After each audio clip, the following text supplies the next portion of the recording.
नमस्कार साथियों, स्वागत है आप सबका इस यूट्यूब चैनल पर। आज के इस वीडियो में हम लोग halo alkanes and halo arenes, या इसको एक और नाम से भी जाना जाता है alkyl halides and aryl halides नाम के चैप्टर को स्टार्ट करने जाने हैं। 12th का ऑर्गेनिक केमिस्ट्री का पहला चैप्टर है। आपको पता होगा कि 12th का ऑर्गेनिक केमिस्ट्री बहुत समझिए कि ये वास्ट होता है, बहुत टफ होता है। उसको याद रखना, उसके रिएक्शंस को, मैकेनिज्म्स को लिखना अपने आप में एक बहुत चैलेंजिंग काम होता है। तो अगर आप 12th का ऑर्गेनिक केमिस्ट्री में इंटरेस्ट रखते हैं और आप जेईई नीट के बारे में अगर सोचते हैं तो ये वीडियो आपके लिए बहुत ही हेल्पफुल होगा, क्योंकि मेरा जो बेसिक बात होगा वो बोर्ड के एग्जामिनेशंस को टारगेट करेगा। और मैं जैसे बेसिक बात को ख़त्म करूँगा तो मैं तुरंत जेईई और नीट को टारगेट करने लगता हूँ, और ऐसा मेरा लगभग हर वीडियो में होता है।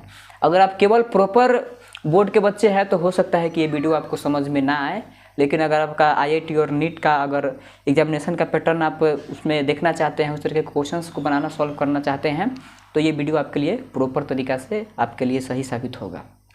डिस्क्रिप्शन बॉक्स में एक लिंक दिया गया है जिसमें स्टूडियो केमिस्ट्री के बारे में आपको करीब 1 घंटा 30 मिनट का लेक्चर बनाया गया है। स्टूडियो केमिस्ट्री क्लास 11th में पढ़ना है, जिसको हम लोग दूसरे नाम से ऑप्टिकल आइसोमेरिज्म के नाम से भी जानते हैं।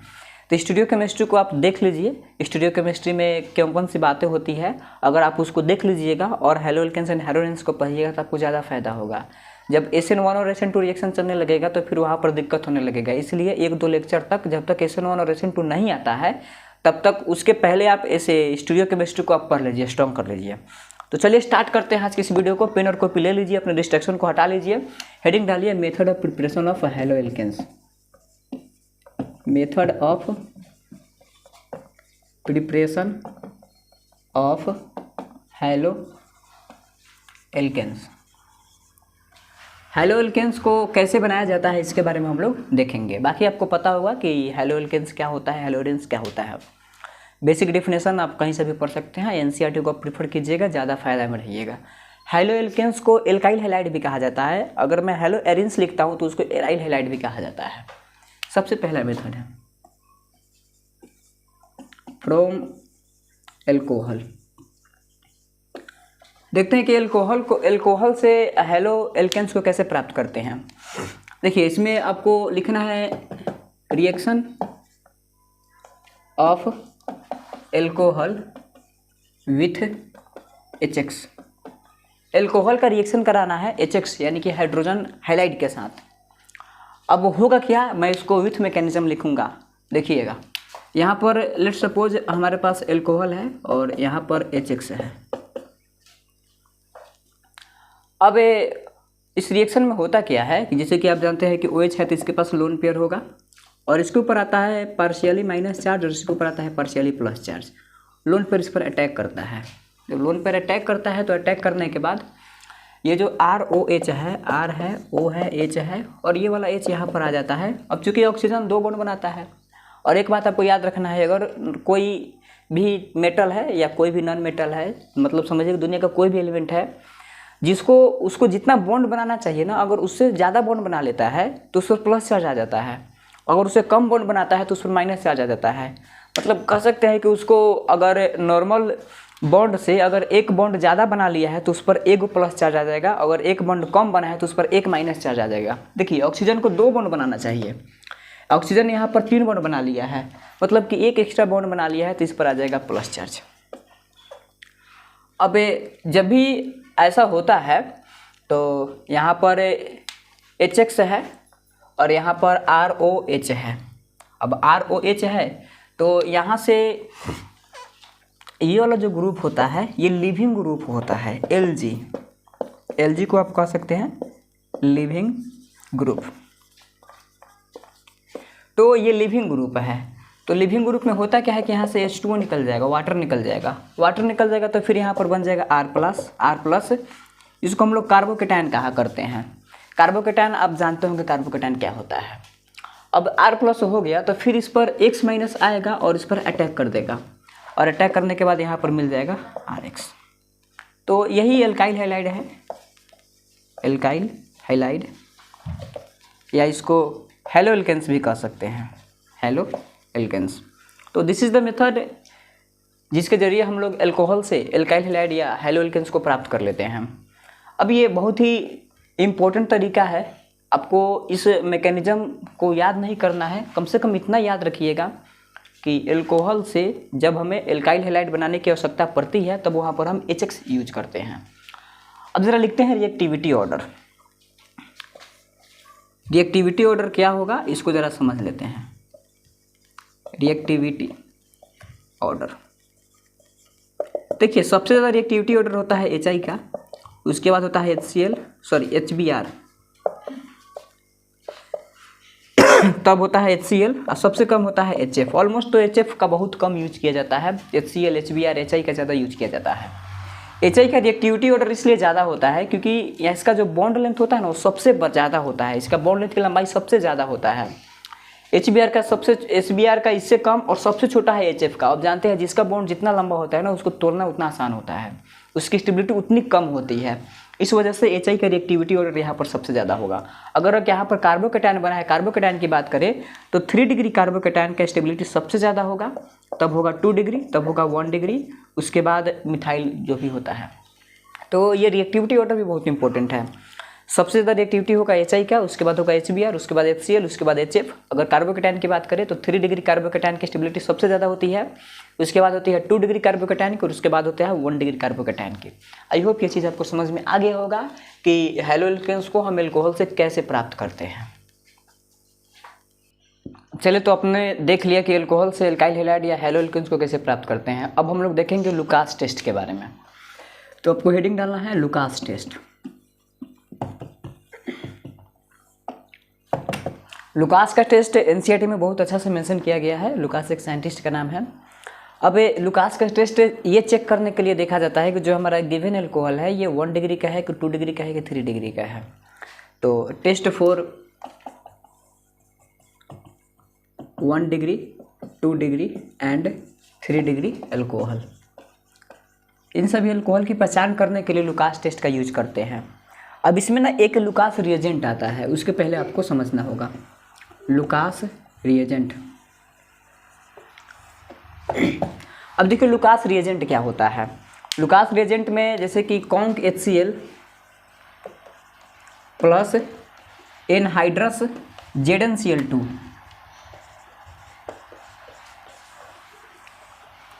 Conc HCl plus anhydrous ZnCl2 को लुकास रिएजेंट कहा जाता है। One of the most important topic है और इस तरीके के सवाल कितना बार IIT JEE मेंस और नीट में पूछा जा चुका है। Which of the following is said to be Lucas reagent. Conc HCl plus anhydrous ZnCl2 is said to be Lucas reagent. अब यहाँ पर देखिए HCl को कॉन्क लेना बहुत जरूरी होता है, आप डाइल्यूट नहीं ले सकते हैं। डाइल्यूट लीजिएगा तो फिर रिएक्शन का पैटर्न ही बदल जाएगा। और ZnCl2 भी एनहाइड्रस होना चाहिए। अब यही दिक्कत हो जाती है। ऑर्गेनिक केमिस्ट्री पढ़ने के लिए आपका बेस का मजबूत होना बहुत ज़रूरी है। अब मैं यहाँ पर कॉन्क मतलब आपको समझ में नहीं आ रहा होगा, मैं एनहाइड्रस बोल रहा हूँ तो इसका मतलब समझ में नहीं आ रहा है, तो this is not my fault.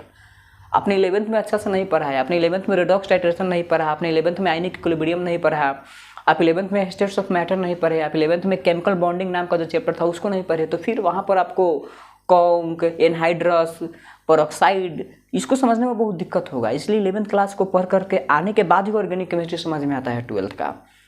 तो चलिए खैर जो भी हो, कॉन्क HCl और एनहाइड्रस ZnCl2 का जो मिक्सचर होता है उसी को कहा जाता है लुकास टेस्ट। अब देखिए होगा क्या, मान लेते हैं कि 1 डिग्री अल्कोहल है। अब 1 डिग्री अल्कोहल है तो यहाँ पर ROH है, यहाँ पर 1 डिग्री अल्कोहल लिया गया है। और फिर एक बार मैं लेता हूँ 2 डिग्री अल्कोहल, उसके बाद मैंने फिर ले लिया 3 डिग्री अल्कोहल, 3 डिग्री अल्कोहल। अब बारी बारी से मैं ये देखूंगा कि 1 डिग्री अल्कोहल में लुकास टेस्ट, 2 डिग्री अल्कोहल में लुकास टेस्ट, 3 डिग्री अल्कोहल में लुकास टेस्ट कैसे काम करता है। इसमें ना एक टर्बिडिटी नाम का एक वर्ड आता है, टर्बिडिटी। अब टर्बिडिटी क्या होता है, तो टर्बिडिटी एक वाइट सब्सटेंस होता है। जो रिएक्शन होता है तो टर्बिडिटी इसमें कहते हैं वो एक वाइट सब्सटेंस जो झाग या फेन की तरह बनता है, इसको टर्बिडिटी कहा जाता है। बहुत ही टेक्निकल लैंग्वेज है टर्बिडिटी और बहुत ही फेमस है। अगर ऑर्गेनिक केमिस्ट्री पढ़ते हैं तो वहाँ पर लुकास टेस्ट, टर्बिडिटी इसके बारे में पढ़ना पड़ता है। एक्सपेरिमेंट में, लैब में इसको एक्सपेरिमेंट भी करवाया जाता है। अगर आप लैब में गए होंगे तो आपको पता होगा कि टर्बिडिटी कैसे बनता है। तो यहाँ पर 1 degree alcohol, 2 degree alcohol, 3 degree alcohol में बारी बारी से लुकास रिएजेंट डाला जाएगा। जैसे कि मान लेते हैं कि 1 डिग्री है और इसमें हमने डाल दिया लुकास रिएजेंट। यहाँ पर 2 डिग्री अल्कोहल है, इसमें हमने डाल दिया लुकास रिएजेंट। यहाँ पर 3 डिग्री अल्कोहल है, इसमें डाल दिया हमने लुकास रिएजेंट। अब तो जानते होंगे यार मतलब एल्काइल हैलाइड, इतना तो बेसिक पता है, इतना बेसिक नहीं पता होगा तो फिर आपको रिवीजन करना पड़ेगा अच्छा से 11th क्लास। अब 1 डिग्री अल्कोहल में लुकास डालने पर क्या होता है ना, देखिए यहाँ पर लुकास रिएजेंट के साथ साथ अगर मान लेते हैं कि HCl हमने डाला है तो यहाँ पर आपको तो RCl तो मिल जाएगा। अगर यहाँ पर भी हमने HCl डाला, एनहाइड्रस से कॉन्क HCl है तो यहाँ पर तो आपको RCl मिल जाएगा, और कॉन्क HCl है तो यहाँ पर भी डालना पड़ेगा, HCl है तो यहाँ पर भी आपको RCl मिल जाएगा। जहाँ तक बात होती है बाकी सब साइड प्रोडक्ट है उसके बारे में नहीं सोचना है, मेन प्रोडक्ट के बारे में सोचना है। ये भी अगर इसका 1 डिग्री अल्कोहल है तो 1 डिग्री आपको एल्काइल हैलाइड ही मिलेगा। अगर यहाँ पर 2 डिग्री अल्कोहल लिए हैं तो आपको यहाँ पर 2 डिग्री एल्काइल हैलाइड ही मिलेगा। अगर यहाँ पर 3 डिग्री तो यहाँ पर 3 डिग्री एल्काइल हैलाइड ही मिलेगा। क्योंकि अभी अभी हमने आपको बताया है कि जब एल्कोहल से विक्रिया कराई जाती है HX का तो सबसे ज़्यादा रिएक्टिविटी होता है 3 डिग्री कार्बोकेटायन का, उसके बाद होता है 2 डिग्री कार्बोकेटायन का, उसके बाद होता है 1 डिग्री कार्बोकेटायन का। इसका जब आप मैकेनिज्म लिखने बैठिएगा तो इसमें कार्बोकेटायन फॉर्मेशन बनने का जो स्टेप होता है उसको कहा जाता है RDS, रेट डिटरमाइनिंग स्टेप कहा जाता है। अब यहाँ पर RCl है, अब RCl में होगा क्या कि इसका तो डिग्री 1 है, इसका डिग्री 2 है और इसका डिग्री 2 इसका डिग्री 1 है, इसका डिग्री 2 है और इसका डिग्री 3 है। तो जब यहाँ पर RCl बनता है, यहाँ पर एल्काइल हैलाइड या हैलोएल्केन बनता है तो यहाँ पर कोई टर्बिडिटी नहीं मिलती है, नो टर्बिडिटी। अगर मान लेते हैं कि अगर थोड़ा बहुत टर्बिडिटी मिलता भी है तो करीब करीब 30 मिनट लग जाता है, जो कि लैब में इतना समय एक्सपेंड करना और वो भी एक एक्सपेरिमेंट के पीछे, डेट इज़ नॉट पॉसिबल। तो 30 मिनट में टर्बिडिटी देता है। समझिए कि बहुत रेयर केस में टर्बिडिटी मिलता है, मिलता भी है तो 30 मिनट लग जाते हैं, बहुत ज़्यादा समय है और कोई टर्बिडिटी नहीं मिलता है। यहाँ पर टर्बिडिटी मिलता है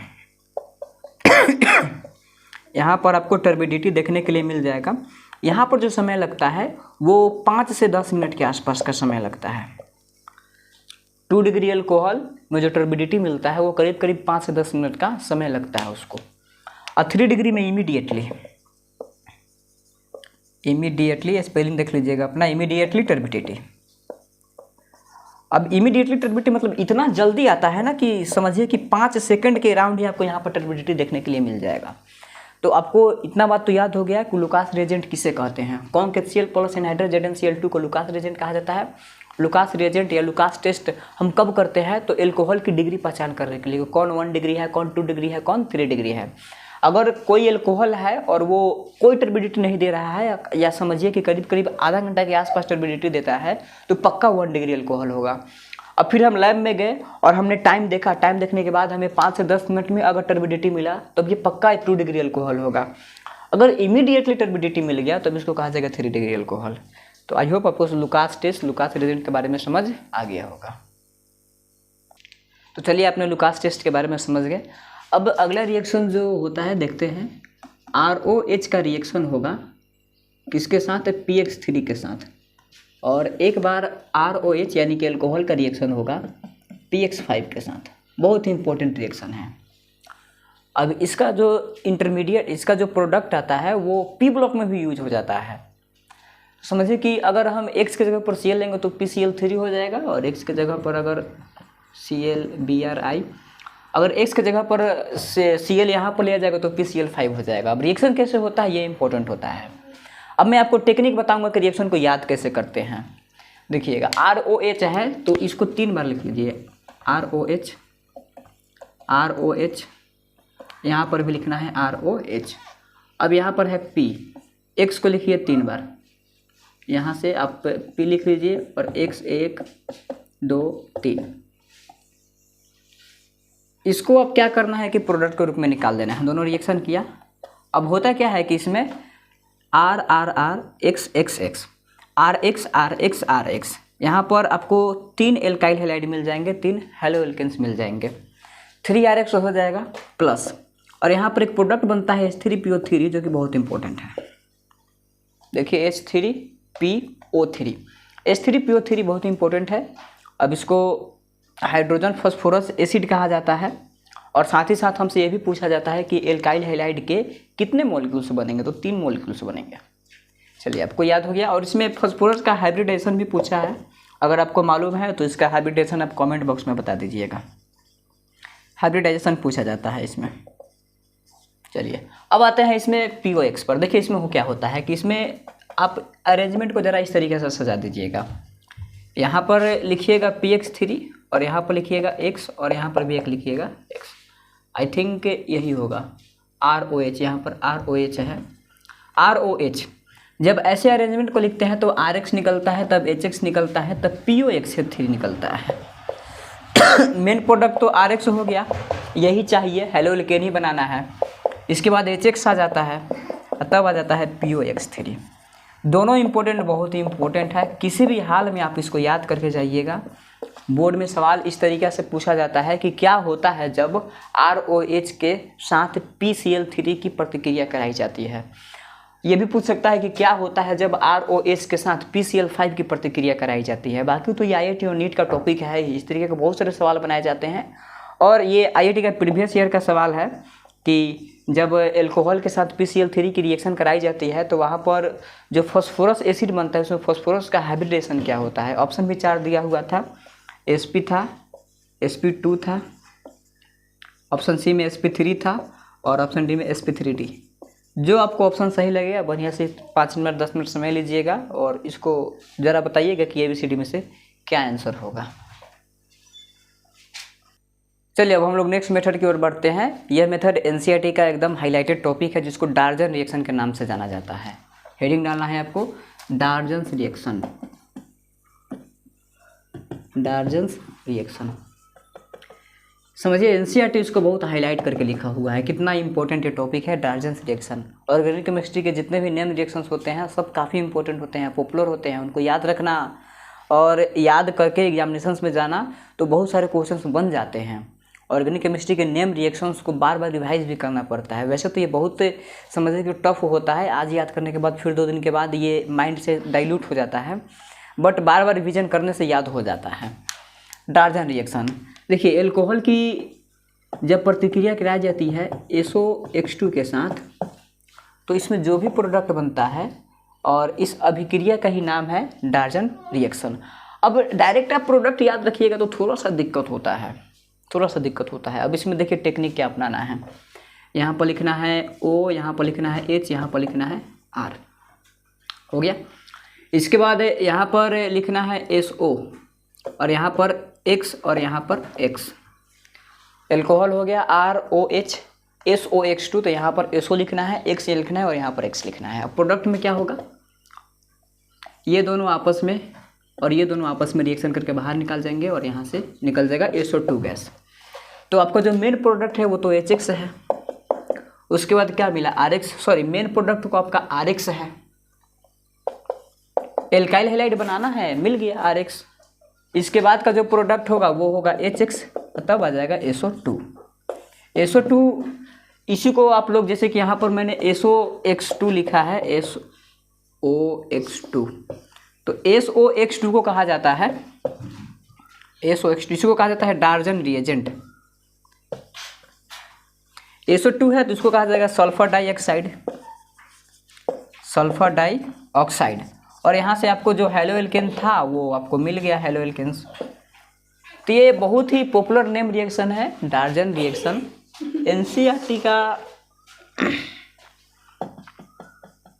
NCERT के अनुसार इसको one of the best method कहा जाता है। One of the best method of preparation of halo alkanes from alcohol. तो ये बात आपको याद रखना है, Darzens reaction one of the best method है, सबसे अच्छा तरीका है। किस लिए, तो एल्कोहल से हेलो एल्केन्स को प्राप्त करने के लिए। बाकी याद रखिएगा कि डार्जन रिएजेंट किसे कहते हैं। चलो हम लोग देखते हैं नेक्स्ट मेथड। इसमें आपको लिखना है, अगला तरीका है हमारा फ्रॉम एल्केन्स। एल्केन्स से अब हम लोग हेलो एल्केन्स को प्राप्त करेंगे, बहुत ही आसान है। एल्केन्स यानी RH, सॉरी RX नहीं, RH जिसका जनरल फार्मूला होता है CnH2n+2। अब इसमें आपको क्या करना है कि आपको इसमें X2 डालना है in the presence of HNu। HNu का मतलब होता है प्रकाश की उपस्थिति में जो भी रिएक्शन होता है उसको फोटोलाइसिस कहा जाता है, जिसको हम लोग प्लांक की भाषा में, प्लांक यानी कि जो हमारा प्लांक क्वांटम थ्योरी था उसकी भाषा में हम E बराबर HNu कहा करते हैं। तो यहाँ पर HNu कहने का मतलब हो गया कि यहाँ पर सनलाइट का प्रेजेंस होना बहुत ही ज़रूरी है। तो जब इस तरह का रिएक्शन होता है तो यहाँ पर एक प्रोडक्ट बनता है RX, और RX के साथ साथ आई थिंक RX के साथ साथ HX भी मिलता है। यही चाहिए और मिल भी गया, हेलो एल्केन। अब चलिए एल्केन से वो हेलो एल्केन प्राप्त करना तो बहुत ही आसान काम है। X2 डालना है in the presence of HNu। अब अगला टॉपिक होगा फ्रॉम एल्कीन। एल्किन्स से कैसे प्राप्त किया जाएगा हेलो एल्किन्स के, तो इसमें दो नियम आते हैं जो कि आपको याद रखना है। पहला जो नियम होता है इसको कहते हैं मार्कोनी-कॉफ रूल, मार्कोनी-कॉफ्स रूल बहुत इंपॉर्टेंट है, मार्कोनी-कॉफ रूल। इसके बाद आता है anti Markovnikov rule, anti Markovnikov's rule. ये दोनों बहुत ही इंपॉर्टेंट है, डायरेक्टली 2 नंबर में पूछा जाता है। और रिएक्शन मैकेनिज्म में जब तरह तरह के प्रोडक्ट बनने लगते हैं ABCDEF, तो इसका यूज़ डायरेक्टली हो जाता है। अब देखिए मार्कोनी-कॉफ रूल्स का स्टेटमेंट क्या है। इसका स्टेटमेंट है, मैं आपको इसका तरीका भी बताऊंगा क्वेश्चन को सॉल्व करने का, पहले स्टेटमेंट लिखता हूँ। इसका स्टेटमेंट है negative part goes to that carbon which have less number of hydrogen। Negative part उस कार्बन के पास जाता है जिसके पास हाइड्रोजन की संख्या कम होती है। एंटी मार्कोनी-कॉफ रूल ठीक इसका उल्टा होता है। Negative part goes to that carbon which have more number of hydrogen. Markovnikov rule का एकदम समझे कि one of the best important और शानदार स्टेटमेंट है जो कि पॉला ब्रूस में लिखा गया है। पॉला ब्रूस में डायरेक्ट आपको यही स्टेटमेंट देखने के लिए मिल जाएगा। ऑर्गेनिक केमिस्ट्री, दुनिया का नंबर 1 ऑर्गेनिक केमिस्ट्री है पॉला ब्रूस, उसमें डायरेक्ट इसी बात को मेंशन किया गया है, negative part goes to that carbon which have less number of hydrogen. इसमें लिखा गया negative part goes to that carbon which have more number of hydrogen. अब इसमें एंटी मार्कोनी-कॉफ रूल में, ये जो एंटी मार्कोनी-कॉफ रूल में जिसको बोल रहा हूँ इसको पेरोक्साइड इफेक्ट भी कहा जाता है। पेरोक्साइड या इसका एक और नाम है जिसको खरास इफेक्ट कहा जाता है, या तो आप इसको पेरोक्साइड इफेक्ट कहिए या खरास इफेक्ट कहिए। तो इसमें H2O2 के साथ अगर H2O2 के साथ अगर Br2 आता है तब समझिए कि एंटी मार्कोनी-कॉफ रूल लगेगा, वरना जहाँ पर भी कुछ भी आ जाए मार्कोनी-कॉफ रूल ही लगना है। एंटी मार्कोनी-कॉफ रूल का मात्र एक ही आपको पहचान में लाना है कि H2O2 जिसको हाइड्रोजन पेरोक्साइड कहा जाता है इसके साथ Br2 आना चाहिए। अब H2O2 की वजह से इसका नाम पड़ गया पेरोक्साइड इफेक्ट, और चूंकि खरास नाम के साइंटिस्ट ने इसको देखा था तो वो अपने नाम पर दे दिया खरास इफेक्ट। अब आइए इसमें होता क्या है। जैसे कि मान लेते हैं कि हमारे पास कोई भी क्या बोलते हैं, हमारे पास कोई भी एक एल्कीन है, ठीक है, जस्ट मान लेते हैं प्रोपीन है, carbon carbon double bond carbon, इसके पास 3 हाइड्रोजन होगा और इसके पास 2 हाइड्रोजन होगा और इसके पास होगा 1 हाइड्रोजन। अब इसका रिएक्शन होगा किसके साथ, Cl2 के साथ in the presence of HNu। I think यही होगा।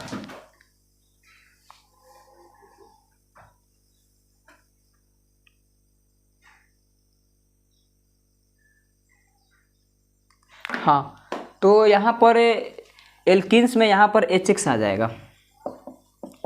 Cl2 अगर एल्केन से प्राप्त करना होता तो वहाँ पर होता, यहाँ पर रिएजेंट के तौर पर HX आ जाएगा in the presence of HNu।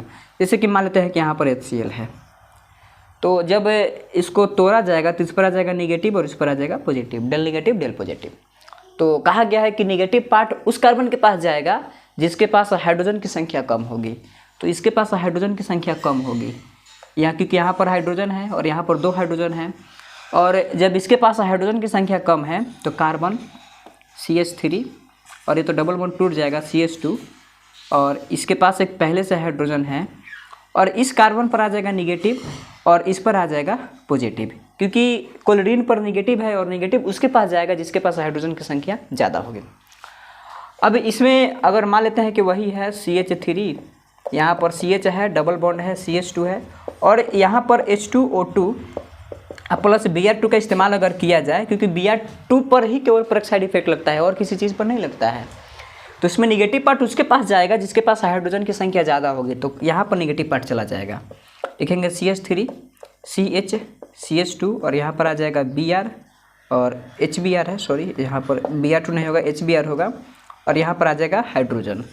तो देखिए मार्कोनिकॉफ रूल और एंटी मार्कोनिकॉफ रूल के बीच का बेसिक अंतर क्या है।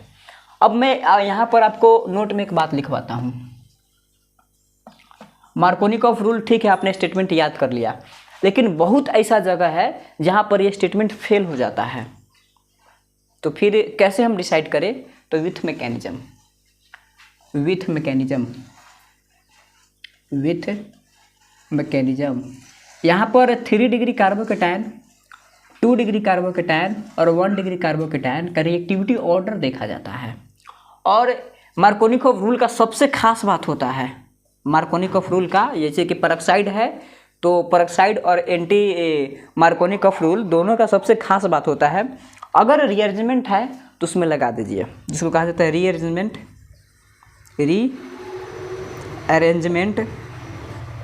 If possible. अगर रीअरेंजमेंट पॉसिबल है तो वहाँ पर आपको रीअरेंजमेंट करना पड़ेगा। मैं बाकी उतना डीप में नहीं जाऊँगा। रीअरेंजमेंट का मतलब होता है कि अगर 2 डिग्री कार्बोकेटायन बनने की पॉसिबिलिटी है, हमारे पास जो कार्बोकेटायन है वो 1 डिग्री है, अगर 2 डिग्री बनने की पॉसिबिलिटी है तो उसको बना दीजिए, चाहे उसके लिए जो करना पड़े, आपको हाइड्रोजन शिफ्टिंग करना पड़े, मिथाइल शिफ्टिंग करना पड़े, जो शिफ्टिंग करना पड़े कीजिए। रीअरेंजमेंट में बहुत सारे शिफ्टिंग होते हैं, जैसे कि सबसे पहला होता है हाइड्रोजन शिफ्टिंग, उसके बाद होता है मिथाइल शिफ्टिंग, उसके बाद होता है इथाइल शिफ्टिंग, उसके बाद होता है प्रोपाइल शिफ्टिंग। तो जो शिफ्टिंग कराना है वो शिफ्टिंग करा दीजिए, लेकिन अगर 1 डिग्री से 2 डिग्री बनना चाहता है तो 2 डिग्री बनाइए, अगर पॉसिबल है 2 डिग्री से 3 डिग्री बनाना तो भी बना दीजिए। तो ये बेसिक अंतर होता है मार्कोनिकॉफ रूल और एंटी मार्कोनिकॉफ रूल। बाकी जो भी प्रोडक्ट आएगा आप बना लीजिएगा। चलिए अब हम लोग नेक्स्ट रिएक्शन की तरफ बढ़ते हैं। इसको कहा जाता है halogen exchange method. Halogen exchange method. देखिए हैलोजन में एक्सचेंज मेथड में 2 प्रकार का रिएक्शन पढ़ना है, दोनों बहुत ही पॉपुलर है। पहला का नाम है फिंकलास्टिंग रिएक्शन और दूसरा का नाम है श्वार्ट्ज रिएक्शन। दोनों ही नेम रिएक्शन है। तो आपको पहले लिखना है फिंकलास्टिंग रिएक्शन और दूसरा रिएक्शन है श्वार्ट्ज रिएक्शन। अब इसमें अलग अलग रिएजेंट का इस्तेमाल किया जाता है। बनाना तो हैलोएल्केन ही है, बट अलग अलग रिएजेंट का इस्तेमाल किया जाता है। इसका जो फिंकलास्टिंग है और जो श्वार्ट्ज है, फिंकलास्टिंग रिएक्शन में used to prepare RI। Alkyl iodide को बनाने के लिए फिंकलास्टिंग रिएक्शन का यूज किया जाता है और इसमें used to prepare RF। Alkyl fluoride को बनाने के लिए श्वार्ट्ज रिएक्शन का उपयोग किया जाता है। समझिए कितना इंपॉर्टेंट है दोनों के बीच में। इसमें भी हैलोएल्केन बनता है, इसमें भी हैलोएल्केन बनता है, या इसमें भी एल्काइल हैलाइड बनता है, इसमें भी एल्काइल हैलाइड बनता है। बस अंतर ये है ना कि फिंकलास्टिंग रिएक्शन जो होता है इसमें एल्काइल आयोडाइड मिलता है, तो यहाँ पर जो श्वार्ट्ज रिएक्शन है इसमें RF यानी कि एल्काइल फ्लोराइड मिल रहा है। अब इसमें देखिए रिएक्शन में क्या होता है। यहाँ पर पहले हम RX लेते हैं और याद रखिएगा यहाँ पर X के बदला में या तो क्लोरीन होगा नहीं तो ब्रोमीन होगा और कुछ नहीं होगा। कंफर्म RX, X की जगह पर या तो क्लोरीन नहीं तो ब्रोमीन। रिएजेंट के तौर पर लिया जाता है सोडियम आयोडाइड और इसमें एसीटोन लिया जाता है, एसीटोन, या इसमें लिया जाता है DMSO। अभी मैं आपको बताता हूँ कि एसीटोन क्या होता है। यहाँ से एसीटोन C≡O CH3CH3, इसको एसीटोन कहा जाता है। अब DSO में क्या होता है CH3CH3, DMSO का स्ट्रक्चर इस तरीक़े से मिलेगा, एसीटोन का स्ट्रक्चर इस तरीक़े से मिलेगा। समझिए कि डाईमिथाइल कीटोन को एसीटोन कहा जाता है और DMSO का मतलब होता है dimethyl sulphur oxide. DMSO dimethyl sulphur oxide, इसका स्ट्रक्चर ऐसे बनेगा। अब जैसे ये रिएक्शन होता है तब यहाँ से आपको मिल जाएगा RI और इसमें मिल जाएगा आपको, जैसे कि यहाँ से I और R एक साथ तो यहाँ से मिल जाएगा NaX। तो यही एक तरीका है जिसके ज़रिए हम लोग RI को बना लेते हैं, इसी का नाम है फिंक्लास्टीन रिएक्शन। बाकी मैंने ये सब जो लिखा है ये सब रिएजेंट है, या तो आप इसका इस्तेमाल कीजिए नहीं तो इसका इस्तेमाल कीजिए। अब ये इसमें क्या, इसमें जो रिएजेंट यूज किया जाता है वो सब एंटीफ्लोराइड होता है, एंटीफ्लोराइड होता है। अब देखिए इसमें क्या होगा, यहाँ पर लिया जाएगा RX और इसे RX में आपको यहाँ पर बनाना है RF, आई थिंक, हाँ तो RX है तो यहाँ पर एंटीफ्लोराइड लिया जाएगा, जिसके जगह पर जैसे कि AgF हो गया या SbF2 हो गया या COF2 हो गया। तो ये सब को कहा जाता है एंटीफ्लोराइड रिएजेंट। जितना भी लिखा हुआ है AgF, SbF2, COF2 सबको कहा जाता है एंटीफ्लोराइड रिएजेंट। और इसमें डायरेक्टली आपको RF मिल जाता है।